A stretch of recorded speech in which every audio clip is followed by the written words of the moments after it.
Upravo je izglasana rezolucija o pravima žena na Zapadnom Balkanu. Ja sam imenovana izvjestiteljicom Europskog parlamenta za to područje, te sam glavna autorica rezolucije.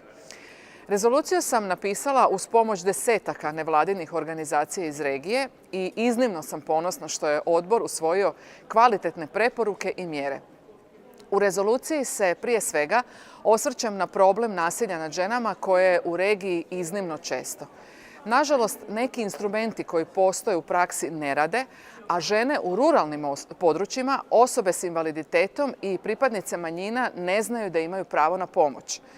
Loša pozicija žena na tržištu rada je također jedan od mojih prioriteta. Zalažem se i za bolji pristup zdravstvu.